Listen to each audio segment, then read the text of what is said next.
Hola, ¿cómo están? Mi nombre es Alexis Maldonado y soy profesor de la materia Análisis Multimedial del Mundo Contemporáneo. Y junto con todos los profesores y profesoras y directivos de los CENS 455 y 456 que funcionan dentro de los penales 21, 41 y 57 de la ciudad de Campana, queremos agradecer enormemente este espacio radial que nos ofrece FM Santa María para que podamos seguir en contacto con nuestros estudiantes durante esta cuarentena. Esperamos también que disfruten de una nueva emisión de este programa al que llamamos con mucho cariño Palabras que Liberan. Gracias.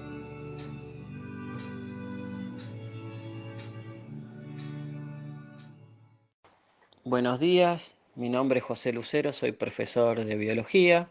Para hacer una mini clase amena, les voy a hablar un poquito de algo que tiene que ver con nuestra materia. De alguna manera está azotando al mundo, que es esta gran pandemia de coronavirus. Así que primero, para poder decir que es una pandemia, vamos a ver qué es una pandemia. Hay tres tipos de nociones dentro de epidemiología. La endemia, una endemia es cuando yo tengo una enfermedad circunscrita a un territorio determinado, donde más o menos todos los años tengo la misma frecuencia de casos, o sea, no aumenta. Una epidemia en cuando es cuando esa enfermedad, es en cambio, perdón, cuando esa enfermedad sale de ese lugar que estaba circunscrita y empieza a abarcar territorios más amplios y aumenta con creces la frecuencia de casos, o sea, es una curva en matemática exponencial, empieza a subir. Y una pandemia es cuando esa epidemia la encuentro en todo el mundo, o sea, se esparció por todo el mundo, por todos los continentes, ¿sí? Así que bueno, eso es como para tener en cuenta por qué es una pandemia, porque lo tenemos en todo el mundo. Y para que algo sea una pandemia tiene que tener ciertas características biológicas, por ejemplo, una alta tasa de transmisibilidad, o sea, que se transmite de una manera muy fácil, o sea, es muy infeccioso, muy contagioso. Lo otro que tiene que tener en términos biológicos es una alta tasa de multiplicación y bueno, justamente esta enfermedad cumple con esos requisitos. ¿Por qué el coronavirus o COVID-19 cumple con estos requisitos? Es un virus, los virus son microscópicos, muy chiquitos. Calculen que el virus del coronavirus tiene el tamaño, es aproximadamente 1 millón de veces más pequeño que 1 milímetro. Es muy pequeño. Se miden en micras, nanómetros o Armstrong, que son unidades de medidas muy pequeñas. No se pueden ver con un microscopio óptico común, sino que se ven con un microscopio electrónico. En términos biológicos, los virus no son considerados seres vivos porque no se reproducen. O sea, para definir que algo es un ser vivo, tiene que tener ciertas características. Reproducirse, relacionarse, adaptarse. Tiene algunas de esas características, pero la más importante, que es la reproducción, no la tiene. Entonces, en términos biológicos, no se reproduce. Entonces ustedes me dirán, no, pero si yo escuché en la televisión que se reproduce, que se multiplica. A ver, se multiplica y se replica, que no es lo mismo que reproducirse. ¿Por qué? Porque para poder reproducirse un organismo necesita tener los dos ácidos nucleicos, ARN y ADN, ácido ribonucleico y ácido desoxirribonucleico. Y también necesita tener en sus células organelas. Calculen que un virus no forma ni siquiera una célula, no tiene organelas y solo tienen un tipo de material genético. O tienen ADN o tienen ARN. En este caso, este virus tiene ARN, ¿sí? Es un virus de ARN. Y se llama coronavirus porque tiene toda una corona de proteínas más bajitas y de glicanos o glucanos, que son azúcares, que son más altos y tienen un engrosamiento en la parte superior, que le da ese aspecto espigado de corona, por lo cual se lo denomina coronavirus. Entonces dijimos que no se puede reproducir. Significa que en el ambiente los virus están de forma inactiva. O sea, va a estar arriba de un fuentón, de una planta, porque la característica que tiene es que se suele depositar. ¿Qué significa?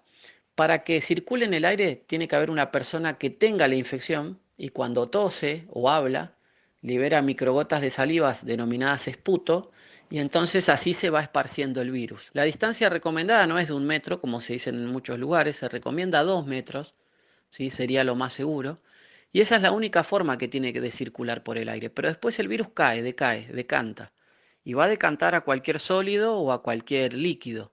Entonces, ahí es donde queda, de forma inactiva. ¿Cuándo se activa el virus? Cuando tiene contacto con células vivas humanas. Por eso se dice que los virus son parásitos obligados. Y cuando ingresan a una célula viva, lo que hacen es dominar y colonizar la maquinaria metabólica de la célula para poder producir copias de sí mismos. Y en la célula ahí encuentran los dos ácidos nucleicos, encuentran todas las organelas necesarias para empezar a producir réplicas del virus, copias, a multiplicarse. Después esas copias lo que hacen es destruyen la célula, la lisan y puede producir en poco tiempo, en una hora, puede producir de 10.000 a 100.000 copias. Destruyen la célula y van por otra célula y así sucesivamente. Así actúan los virus y sobre todo el coronavirus, que tiene una tasa de infección y de letalidad en cuanto a la infección muy grande.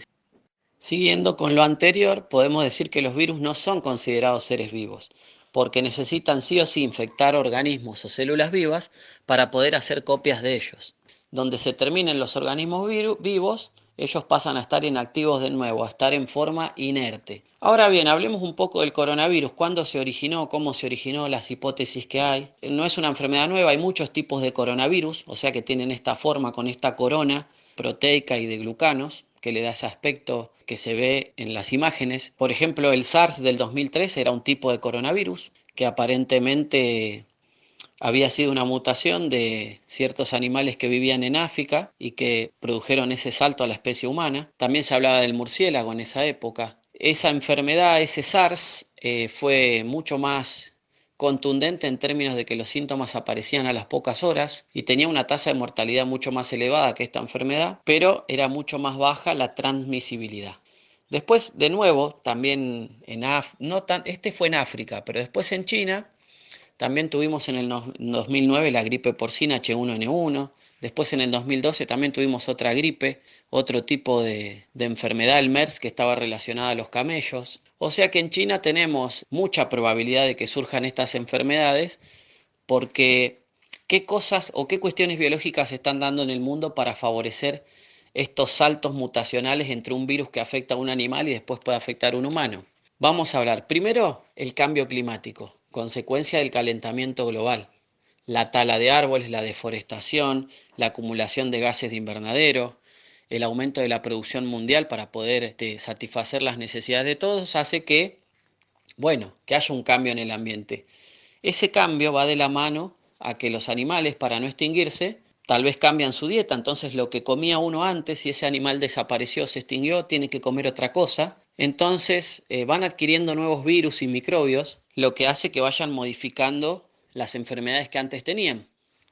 El otro punto es que como el hombre avanza su civilización sobre los animales, los bosques, los lugares naturales, se puede ver en los barrios privados. ¿Qué pasa? Tiene más contacto con esos animales, porque esos animales, al ser invadido su hábitat, buscan comida en lo que es las regiones o las zonas pobladas. Por ejemplo, en Estados Unidos, muchas veces se ve en Virginia gente que en el patio le aparece un venado, ¡ay, qué lindo el venado! Pero en realidad no es algo bueno, está apareciendo ahí el venado porque es su hábitat. Nosotros somos los que ocupamos, invadimos su nicho ecológico y estamos modificando su hábitat. O sea, su nicho ecológico es el lugar donde él podía hacer todas sus funciones, comer, reproducirse, etcétera. Entonces ese es otro punto, porque entonces tenemos más contacto con los animales por esa situación. Y el tercer punto que aumenta el contacto y sobre todo la transmisibilidad de una enfermedad es el crecimiento demográfico, la superpoblación. Entonces, en los lugares donde hay mucho contacto de animales y está superpoblado, hay muchas más probabilidades de que el virus pueda hacer un salto de estas características. ¿Sí? Probabilidades.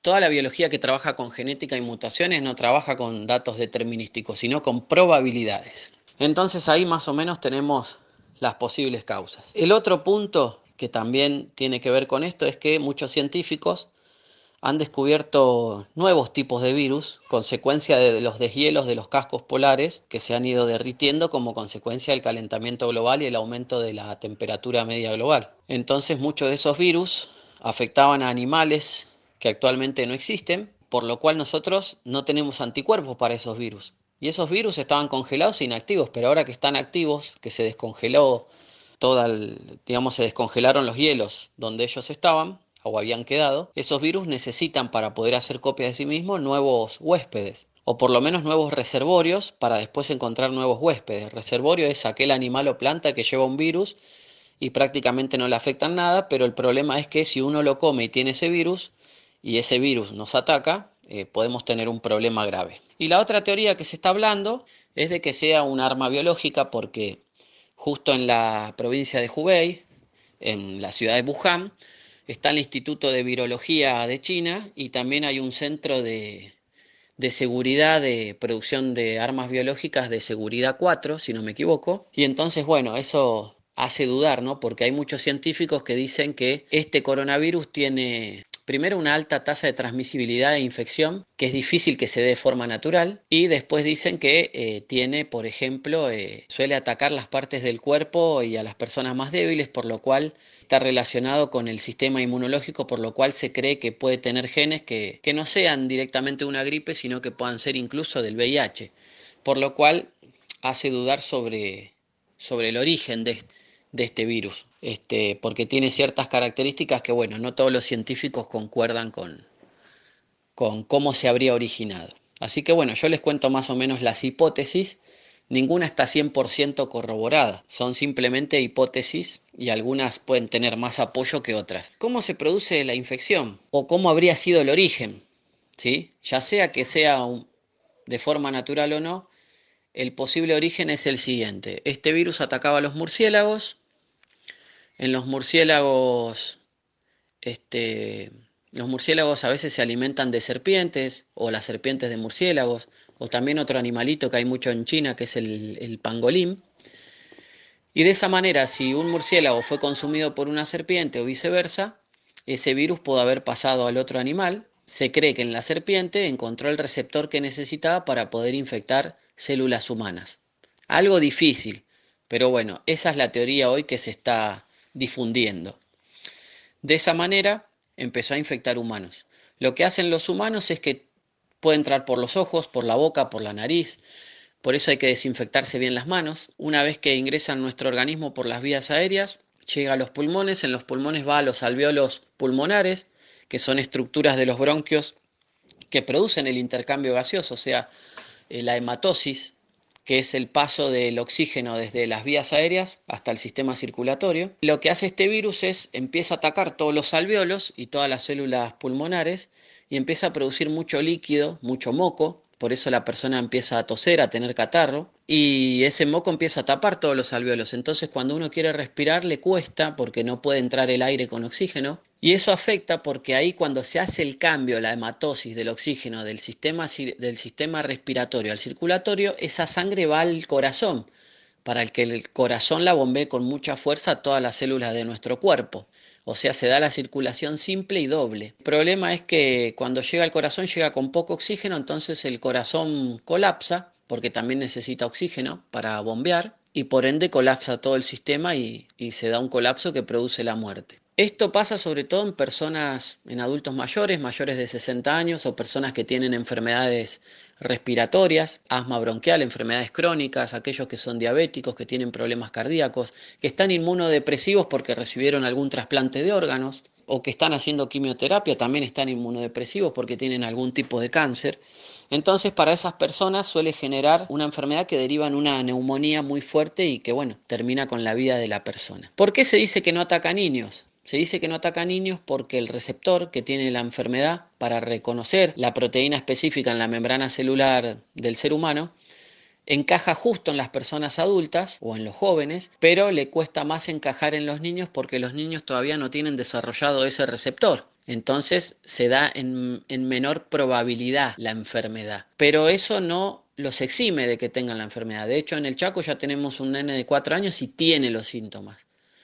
¿Por qué? Porque el virus va a ir mutando se va a ir comportando de maneras diversas. Por ejemplo, otra cosa que se dijo es que es termolábil y que puede ser destruido con la temperatura. Y ojo, tienen que ser temperaturas superiores a 40 grados. Por eso tenemos en pleno verano, tuvimos casos, pleno calor, perdón, en Brasil y en Argentina. Ya hay casos autóctonos. Significa que no es tan así que la temperatura lo inactiva o lo mata. En realidad decir lo mata es si le doy el carácter de ser vivo, ¿no? Recuerden que no son seres vivos los virus, pero bueno, vamos a decir que lo mata entre comillas, o mejor dicho, lo ideal sería decir que lo inactiva. Bueno, las formas de transmisión de este virus, como les dije, es un virus que puede estar en el aire. El tema es que para que esté en el aire tiene que haber una persona infectada que a través de la tos, hablando, pueda eliminar ese virus en microgotas de saliva, pero después rápidamente decae y queda sobre superficies sólidas y líquidas, por lo cual hay que desinfectar todos los lugares, ¿sí?, donde hay contacto con cosas. Si uno salió afuera y fue a hacer las compras, a la vuelta tiene que desinfectarse la ropa. La desinfección se hace en el caso del alcohol y se divide. El alcohol etílico común que compramos suele tener un 96% de pureza y se baja al 70%, por lo cual sería más o menos que tenemos que sacar 7 vasitos de ese alcohol y ponerle 3 vasitos iguales de agua. Y armamos un rociador y le tiramos a la ropa, nos ponemos en las manos, de los dos lados, entre los dedos, después de tocar algún objeto, después de tocar, por ejemplo, dinero, de tocar una mesa, de salir y apoyarse en algún lado. La desinfección tiene que ser completa porque el virus decanta, puede estar en el suelo y lo llevamos con las zapatillas. Por eso se recomienda tener un trapo de piso con lavandina y entonces uno llega, pisa ese trapo de piso y deja los zapatos afuera.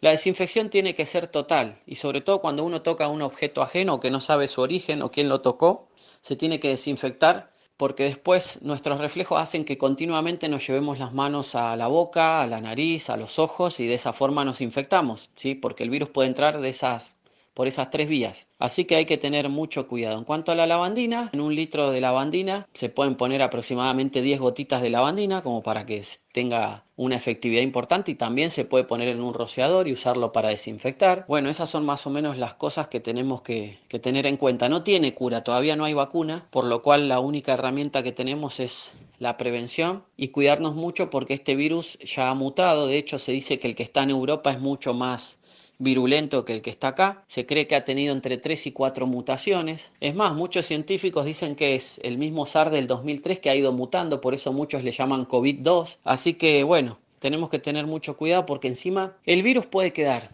entre 2 a 3 horas hasta 9 días. O sea que si yo en mi ropa tengo el virus, puede estar 9 días ahí. Tiene un periodo muy amplio en el cual puede infectar y producir enfermedad. Por eso hay que desinfectar todo. Si llegué, me saco la ropa, la dejo afuera, la desinfecto con rociadores o simplemente la dejo en un lugar donde no la vuelva a tocar hasta ponérmela y luego hacerme después nuevamente la desinfección de las manos continuamente por el tema de no llevarme la mano a la cara y transmitir el virus. Esto también tiene que ver con la solidaridad de cuidarnos uno y cuidar a los otros. Otra cuestión importante en este virus es que hay que tener en cuenta que suele tener en muchos casos 2 periodos de incubación, o sea, hay personas que dieron positivo en coronavirus y pasaron los 12 días o 14 días correspondientes de cuarentena, se hicieron los estudios, les dio negativo, pero a los 2 o 3 días muchos comienzan a tener los síntomas y les da positivo de nuevo. Y algunos incluso no tienen más los síntomas y les vuelve a dar positivo. Por lo cual es un virus muy tramposo que tiene 2 periodos de incubación. Por eso lo ideal es una cuarentena de 1 mes, como para quedarse seguro que uno ya no tiene la enfermedad y no va a seguir infectando. El problema es que del 100% de las personas que ataca, el 80% que ataca van a ser portadores, o sea, van a tener algún síntoma o ninguno, pero el problema es que van a transmitir el virus. El otro 20%, aproximadamente un 15-16%, de ese 20 les va a agarrar muy fuerte y van a necesitar hospitalización, ¿sí?, y ayuda. Y un 5% o 4% directamente van a morir y también van a necesitar hospitalización. Así que es un virus muy virulento, con alta transmisibilidad y por eso hay que tomar todas las precauciones y ser solidario, porque si uno no respeta la cuarentena y no disminuye la circulación, esto se va a propagar muy rápido, ¿sí? Se le va a dar la condición que necesita para que pase lo peor.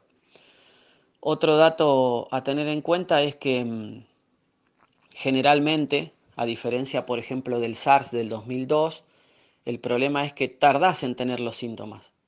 Algunas personas han tardado entre 7, 8 hasta 14 días en tener los primeros síntomas. Entonces, eso hace que tengan un periodo previo en el cual todavía no quedó claro si están contagiando o no. Algunos científicos dicen que empezás a contagiar cuando tenés los síntomas, en cambio otros dicen que incluso antes de tener los síntomas, por lo cual, como es una enfermedad nueva, el mundo todavía no tiene claro a qué se está enfrentando. Sabemos muchas cosas, pero es mucho más lo que nos falta por saber. Después, en cuanto a la virulencia, ¿por qué uno dice que es muy virulento? ¿Por qué el profesor dice es muy virulento? Es muy contagioso, es muy transmisible. Porque ustedes calculen que una gripe común tiene 1.3 la tasa de contagio, o sea que una persona puede contagiar a 1,3. Ustedes calculen en 20 semanas el virus de la gripe puede llegar a contagiar, partiendo de una sola persona, contagiar a 1000, porque se va haciendo de forma exponencial esto. 1 por 1,3 un día, al otro día el resultado ese por 1,3 y así. Es un resultado geométrico exponencial, la curva se va para arriba. De hecho pasa con la gripe común. Este coronavirus tiene una tasa de infección o de transmisibilidad de 2.3. Y uno diría, bueno, pero 2.3 no es tanto. El tema es que si uno empieza a multiplicar en 20 semanas, por ejemplo, 140 días aproximadamente, vos empezás a multiplicar el primer enfermo por 2.3 y después ese resultado por 2.3 y así sucesivamente, al cabo de 140 días puedes tener de una sola persona 7 millones de enfermos. Y ustedes me dirán, estoy loco. No, hay que hacer la cuenta simplemente. Por eso hay que tener mucho cuidado, hay que tomar y hacer caso a todo lo que dijo el presidente y todo lo que se está diciendo de que hay que respetar la cuarentena, porque cuidarse uno es cuidar al otro. Es así, hay que ser solidarios, dejar de lado todo el egoísmo que tiene cada persona y de alguna manera ir haciendo frente a esta enfermedad que sabemos cómo empezó, pero lamentablemente no sabemos cómo va a terminar. Así que bueno, saludos a todos.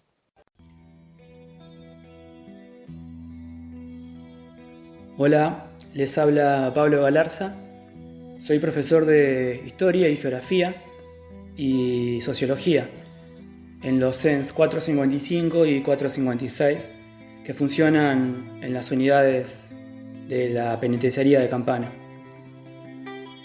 La charla que quería hacer tiene que ver en el marco de esta crisis que se vive por la pandemia del coronavirus. Quería hacer una reflexión sobre cómo son los comportamientos de algunas sociedades ante esta situación. Cuando hablo de estas sociedades me refiero a grandes cantidades de personas, miles de personas, lo que por ahí en sociología llamamos las sociedades de masas. Y para hablar de las sociedades de masas, para entender el concepto, me gustaría hablar un poco del surgimiento de las masas, ¿sí? Entonces vamos a situarnos en Inglaterra a finales del siglo XVIII, en el marco de lo que fue la Revolución Industrial, uno de los cambios más importantes que hubo en la historia de la humanidad. ¿Por qué fue tan importante este cambio? Porque cambió prácticamente toda la vida de las personas que venían de un estilo de vida rural, en pequeñas comunidades, aldeas, caseríos, donde se conocían prácticamente todos, y muchos de ellos van a tener que abandonar ese estilo de vida y se van a dirigir hacia las grandes ciudades, cada vez más grandes, Londres, Manchester, Birmingham, ciudades que van a tener cientos de miles de habitantes.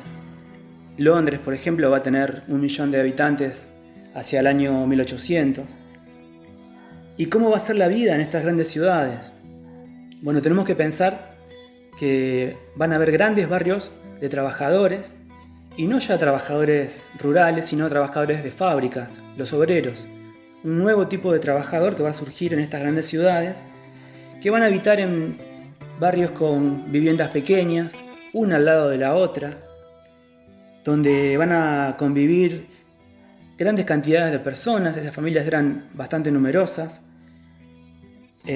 donde en la calle va a haber un ir y venir permanente de gente, muchos chicos, la escuela todavía era algo que no era muy común en la época, carretas, vendedores, gente que va y que viene todo el tiempo y generalmente gente que uno no va a conocer, ¿sí?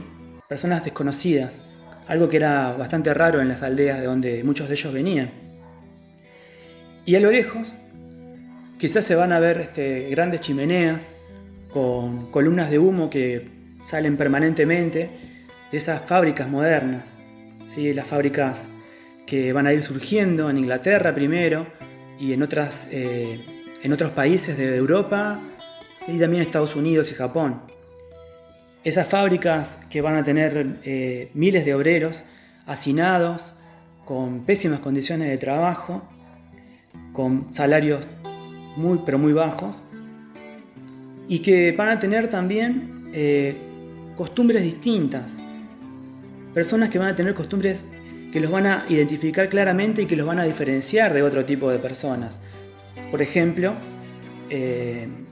van a frecuentar tabernas a la salida de las fábricas, van a empezar a consumir la prensa gráfica. Aquellos que por ahí sabían leer y escribir van a poder enterarse de los sucesos, porque van a haber periódicos destinados específicamente a ese tipo de público. Van a empezar a ver espectáculos deportivos. No es casualidad que el fútbol, el boxeo se hagan populares en esta época. Miles y miles de trabajadores van a asistir a esos espectáculos como forma de esparcimiento. Es decir, personas que van a tener un estilo de vida particular y diferente por ahí a las clases más altas. Esas grandes cantidades de personas son lo que se van a empezar a conocer como masas, ¿sí? Son las sociedades de masas que van a ir surgiendo en Europa, en Norteamérica y en el siglo XX en gran cantidad de países, en otros continentes también. Entonces, ¿qué serían las masas? Las masas se pueden llegar a definir como grandes conjuntos de personas sin una individualidad propia. Es decir, la persona pierde su individualidad en la masa, actúa un poco por imitación del resto y casi podríamos decir inconscientemente. Según algunos autores, son fácilmente manipulables por algunos líderes, y tenemos ejemplos, por ejemplo, como lo que ocurrió en Alemania durante el nazismo, donde millones de personas siguieron a un líder en este caso y tuvieron comportamientos que terminaron con lo que sería, por ejemplo, el Holocausto en la Segunda Guerra Mundial, ¿no es cierto? Y más acá en el tiempo, este tipo de masas se pueden apreciar en distintos países. Y acá es donde me interesa relacionarlo con lo que está ocurriendo en este momento con el coronavirus. Y para eso quería hablar de dos casos puntualmente. Por un lado, lo que está ocurriendo en China, que es donde se originó esta pandemia. La sociedad de China tiene particularidades que la diferencian de otras sociedades. Es una población de millones de habitantes, el país más poblado del mundo, que están gobernados por regímenes autoritarios, y actuaron ante esta situación obedeciendo a lo que se les indicaba desde el gobierno. Se realizaron cuarentenas estrictamente cumplidas por la población, y como resultado de esto, en la actualidad podemos ver en los medios de que cada vez hay menos casos de coronavirus en ese país. Por otro lado, tenemos el caso de Italia, un país completamente distinto, donde las personas tienen una vida social muy activa y donde no se le prestó demasiada importancia a esta epidemia en un principio. La gente siguió saliendo a la calle, pese por ahí a las advertencias que llegaban desde los medios. Y así fue que se empezó a generar un contagio masivo, hablando de masas, un contagio de masas. Primero en el norte de la Italia rica, donde hay mucho trabajo, una alta calidad de vida, y de a poco fue extendiéndose a todo el país. La gente, podemos decir que generalmente no acató lo que se les decía, actuaron casi de forma general, desobedeciendo y restándole importancia a esta situación del coronavirus. Y como resultado tenemos lo que se ve en los medios: miles y miles de afectados, miles de muertos, y una situación que por ahora, por el momento, parece no tener una solución. Entonces me interesó tocar estos dos polos opuestos, digamos, de cómo dos sociedades distintas reaccionaron de diferente modo ante un mismo problema. Por un caso, lo que pasó en China y el otro lo que pasó en Italia. Para una siguiente salida me gustaría hablar un poco de lo que está pasando acá en Argentina, como para tener otra idea de cómo actuamos nosotros. Pero bueno, eso va a quedar para una próxima emisión. Así que bueno, espero que les haya interesado esta reflexión y espero poder encontrarlos prontamente en las aulas y seguir hablando de este y otros temas más. Muchas gracias y hasta luego.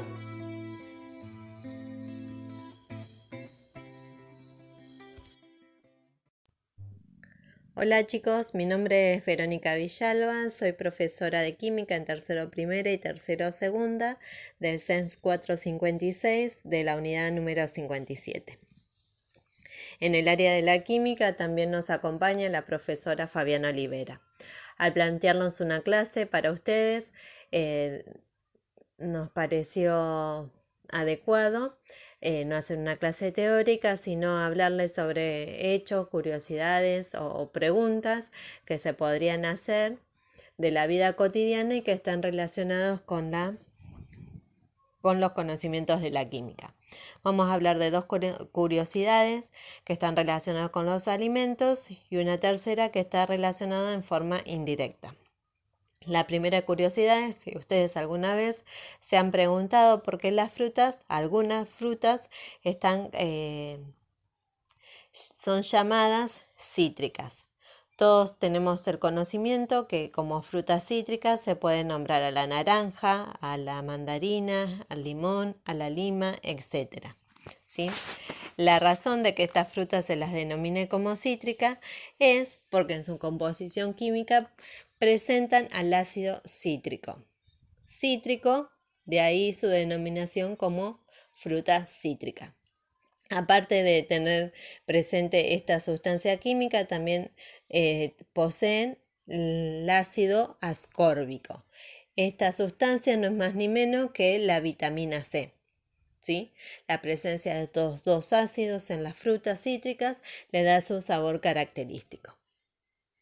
Otro cuestionamiento o preguntas que se pueden realizar es ¿por qué el dulce de leche, este alimento tan particular y característico que nos representa como argentinos, al igual que el mate, es de color marrón, sabiendo que su materia prima de la cual se parte, que es la leche y el azúcar, son de color blanco?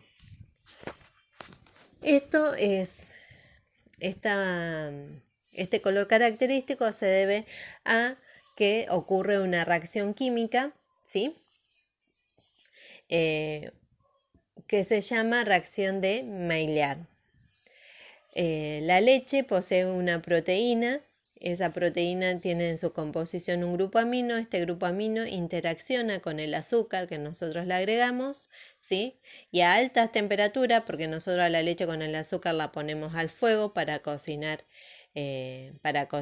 y elaborar el dulce de leche. Entonces el grupo amino de la proteína de la leche más el azúcar más las altas temperaturas interaccionan entre sí, se rompen enlaces y se forman nuevos compuestos. Estos nuevos compuestos que se forman son pigmentos. Pigmentos son sustancias químicas que tienen color, que en este caso son los colores marrones característicos de dulce de leche. Aparte de estos pigmentos, se forman también compuestos aromáticos. Más allá de conocer o no conocer estos compuestos químicos que se forman, al ser aromáticos ya nos están dando una idea de que le imponen un aroma característico al alimento, que en este caso es al dulce de leche, ¿sí?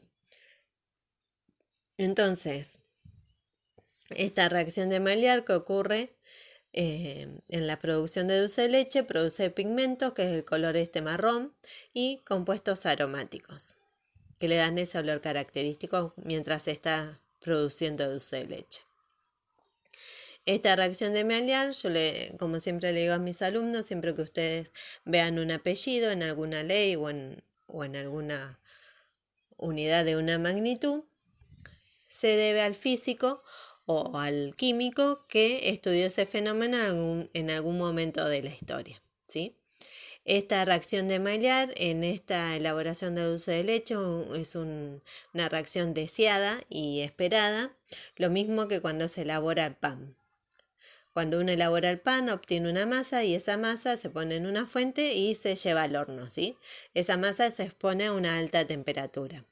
Con el correr del tiempo que se va produciendo la cocción, se empieza a formar una costra y un color característico. Acá ya va más en gusto, aunque si a algunos les gusta más blanco o a algunos les gusta más doradito el pan, ¿sí? Pero esa costra y ese color es también una reacción, y es una reacción que es llamada también dentro de la categoría de reacción de Maillard, ¿sí? Son reacciones deseadas, tanto en el dulce de leche como en la elaboración del pan. Esa es la segunda curiosidad. La tercera curiosidad, que yo dije que era de forma indirecta, les voy a hablar sobre el hielo seco, ¿sí? El hielo todos lo conocemos, ¿sí? El hielo no es más ni menos que agua en estado sólido. ¿Para qué utilizamos el hielo? Lo utilizamos cuando hace calor para poder enfriar nuestras bebidas o para poder conservar el frío de las sustancias a las cuales le agregamos. Por ejemplo, en el verano, si vamos a un camping, le agregamos a la conservadora una bolsa de hielo y con eso mantenemos el frío de los alimentos que llevamos, ¿sí? Entonces el hielo se utiliza para conservar el frío o disminuir la temperatura de las bebidas, ¿sí? Bajar la temperatura de las bebidas. Y es agua en estado sólido. Ahora pasemos al hielo seco. El hielo seco es una sustancia que no es agua, ¿sí? Porque al ser hielo uno piensa que es agua. No, es dióxido de carbono. Entonces, ¿por qué le decimos hielo? Le decimos hielo porque cumple la misma función que el hielo del agua. O sea, lo utilizamos para conservar el frío de las sustancias, ¿sí? Y seco, se les denomina seco porque no moja. Nosotros sabemos que si un hielo lo sacamos a temperatura ambiente y lo dejamos arriba de la mesada, con el correr del tiempo, de los minutos, empieza a producir, a pasar a estado líquido y se obtiene agua y eso nos humedece la mesada y moja, ¿sí? El hielo del agua moja cuando se pasa a estado líquido. En cambio, este hielo seco es seco, no moja, ¿sí? Ahora, los quiero ubicar para ver si ustedes conocen o no conocen el hielo seco. Porque capaz que lo conocen, pero no saben que se llama hielo seco. Sé que ustedes son muy jóvenes y yo soy mucho más grande que ustedes. Pero les doy el ejemplo donde yo lo conocí el hielo seco. Cuando yo era pequeña, por mi casa, en el verano, pasaba el heladero. Era un muchacho en una bicicleta con una conservadora vendiendo helados. Cuando uno se le acercaba al muchacho y el muchacho abría la conservadora, salía como un gas, una nube blanca, ¿sí?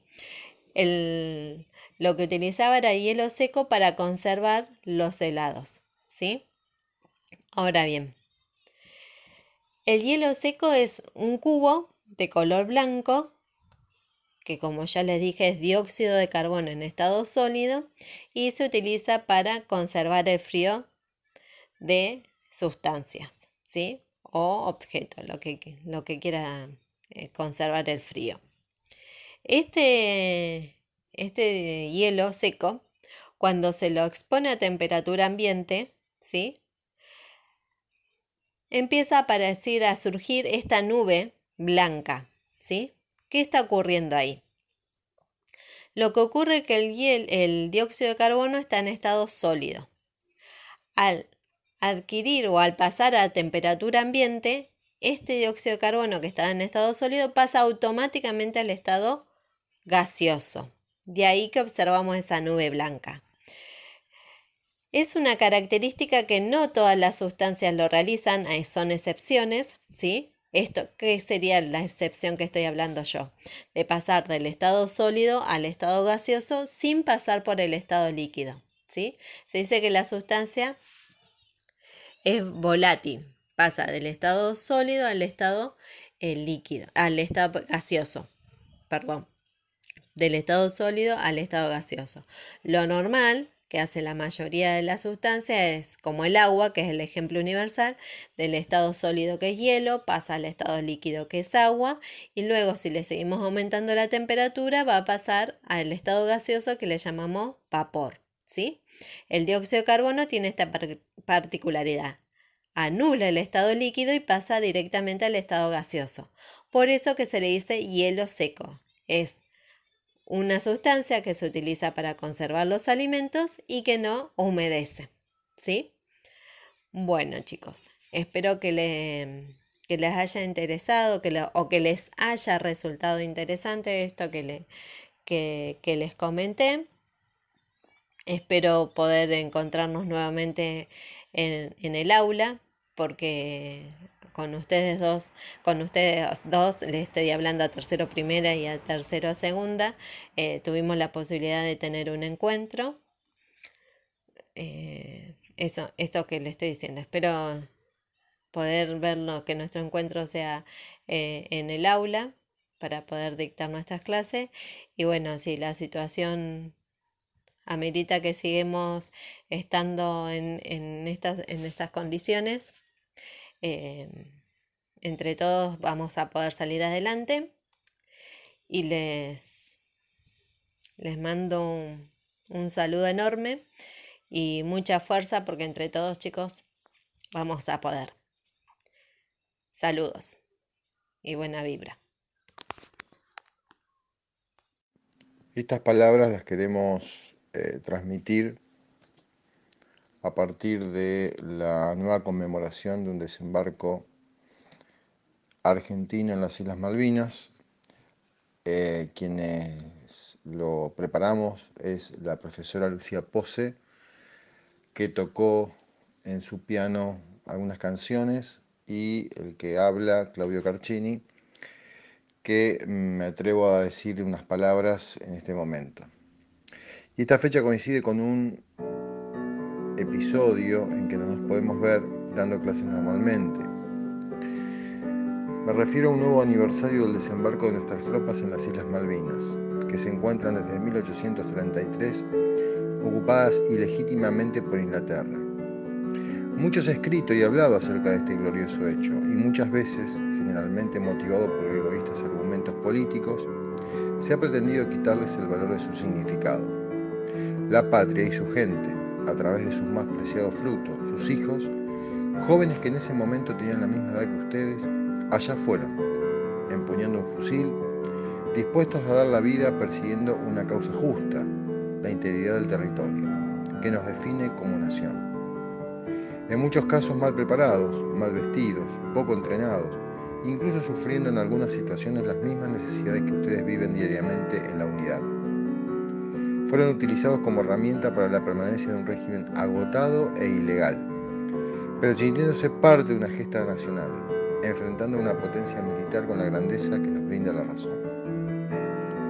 Fue un hecho heroico, nos unió, nos convocó, dejando de lado las divisiones y parcialidades. ¿Puede ser ello objeto de ataque? De ninguna forma.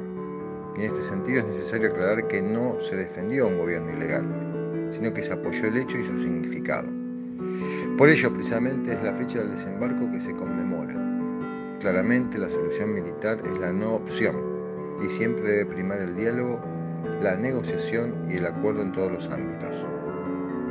Pero, y esto hay que decirlo claramente, tomado ese camino, cualquiera sea la causa, es el pueblo, la nación entera, quien debe recordar a aquellos héroes, muchos anónimos, que en el inicio de su existencia, con similares vivencias que ustedes, ofrecieron lo más elevado que una persona tiene, su vida.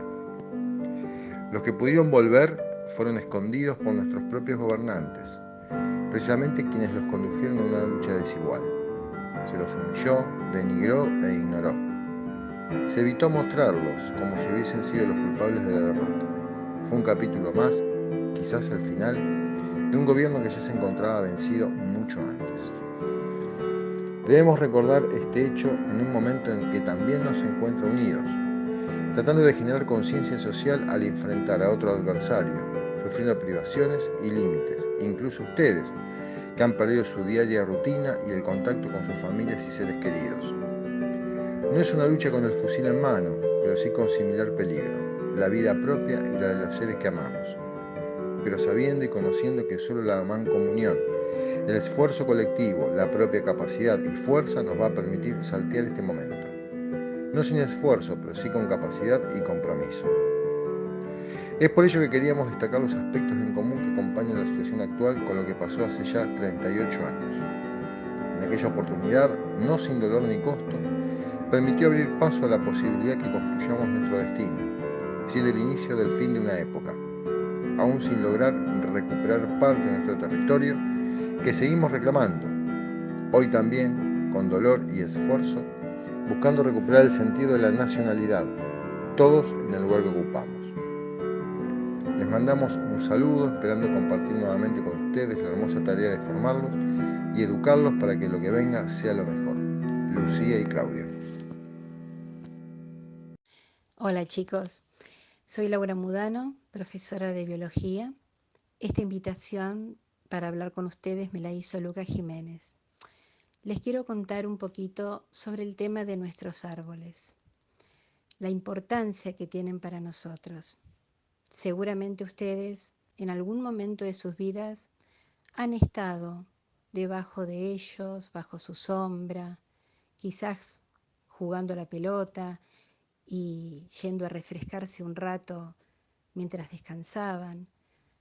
Bueno, qué importantes que son. Nuestros árboles son tan importantes que hasta tienen una ley que los protege, que es la 12.276. El problema está que hay lugares donde no se hace respetar esa ley. Entonces, lo bueno es que empecemos a divulgar que gracias a ellos nosotros podemos respirar.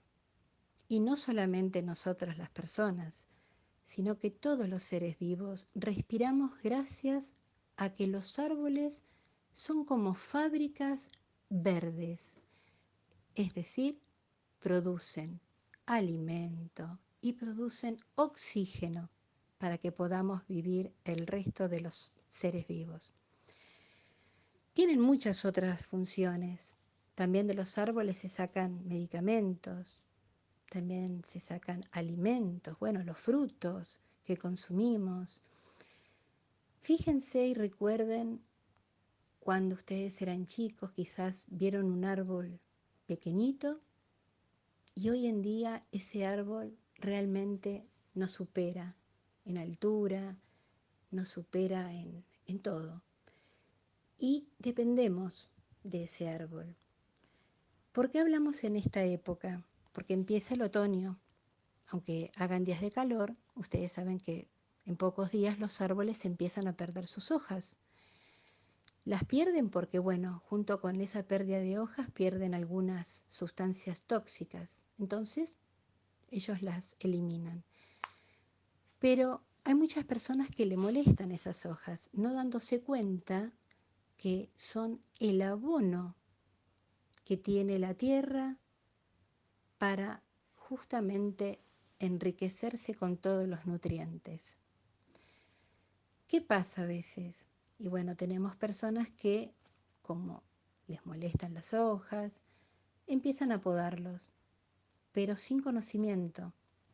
Entonces, esa poda, sin tener el verdadero conocimiento, puede dañar no solamente a las ramas, sino que a todo lo que no vemos, y es lo más importante, que está debajo del suelo, es decir, sus raíces. Es lo que lo mantiene erguido al árbol, lo que mantiene su equilibrio. Si con podas tan agresivas debilitamos las raíces, el árbol finalmente se cae y termina siendo justamente algo perjudicial para nosotros. Pero si lo dejamos crecer si lo cuidamos, si nos vamos dando cuenta si tiene alguna enfermedad o si necesita algún tipo de ayuda, porque es un ser vivo y todo ser vivo necesitamos de otro, ese árbol nos va a dar siempre beneficios. A cambio de nada, a cambio solamente de cuidarlo y de dejarlo vivir con respeto. Bueno, les mando un abrazo y los invito a que puedan empezar a ver lo maravilloso que hay dentro de la vida de nuestros hermosos árboles. Hola, soy Gladys nuevamente, conectándome con ustedes, y hoy les voy a leer un poema denominado Gente. Hay gente que con solo decir una palabra enciende las ilusiones y los rosales, que con solo sonreír entre los ojos nos invita a viajar por otra zona, nos hace recorrer toda la magia. Hay gente que con solo dar la mano rompe la soledad, pone la mesa, sirve el puchero, coloca guirnaldas y con solo empuñar la guitarra hace una sinfonía de entrecasa. Hay gente que con solo abrir la boca llega hasta los límites del alma, alimenta una flor, inventa sueños, hace cantar el vino en las tinajas y se queda después como si nada. Hay gente se va de novio por la vida, desterrando una muerte solitaria, pues sabe que a la vuelta de la esquina hay gente que es así tan necesaria. Espero que les guste y nos vemos dentro de poquito.